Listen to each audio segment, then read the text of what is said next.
Post-colonial African states frequently centralized power in the executive branch, creating systems where a single office dictated national policy and resource distribution.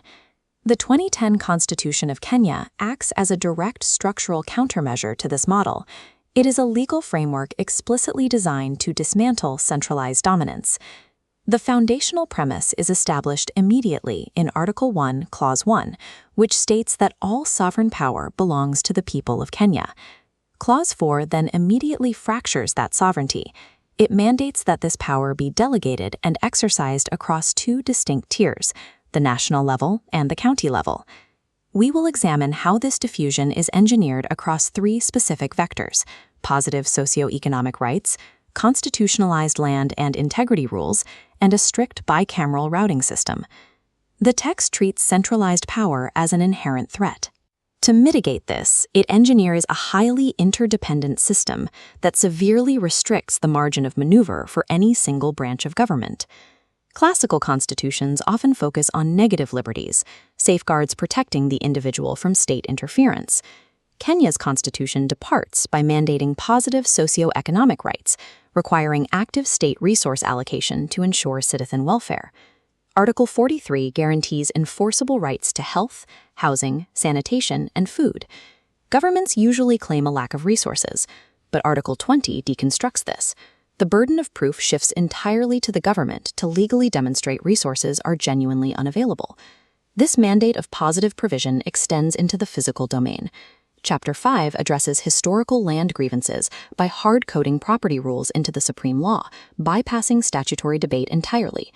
Under Article 61, all land is strictly categorized into public, community, and private domains. Article 65 applies a strict constraint to the private sector.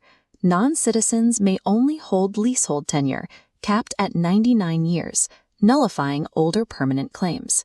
By embedding positive resource obligations and strict land tenure directly into the Constitution, the document prevents future legislatures from ignoring or overriding historical inequalities through ordinary lawmaking.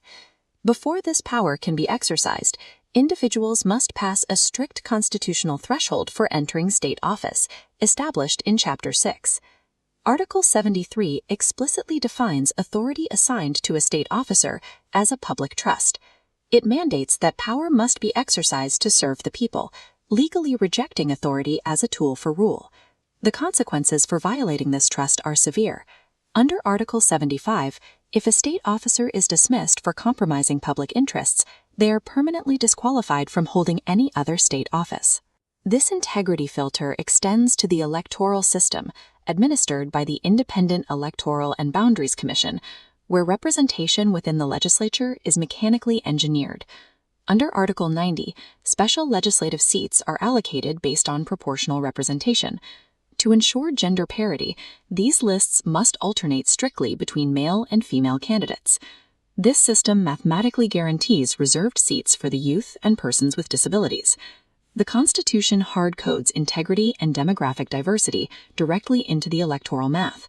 It removes the reliance on political goodwill to achieve an equitable legislature. The legislative engine of the Republic is bifurcated into two houses, the National Assembly and the Senate. Their jurisdictions are distinct. Under Article 95, the National Assembly represents the people of the constituencies. Under Article 96, the Senate exists exclusively to represent the counties and protect the interests of their devolved governments. This flowchart maps legislative routing. Bills not concerning counties bypass the Senate. Ordinary county bills require concurrent approval from both houses, or a mediation committee is formed. For special county bills, the Senate holds primacy. The National Assembly needs a 2/3 majority to veto. The legislative flowchart is a physical manifestation of decentralized power. It makes it mechanically impossible to pass sweeping national laws that impact local resources without a forced county-level consensus. This macro-view network visualizes the entire constitutional architecture as a single interdependent system. It connects the rights and land foundation, the electoral integrity filter. Article 104 establishes the right of recall, allowing constituents to legally remove their member of parliament before the term ends, bypassing the standard election cycle.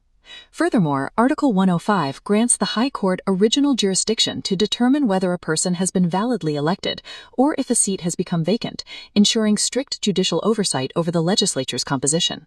Sovereignty under the 2010 Constitution is continuous.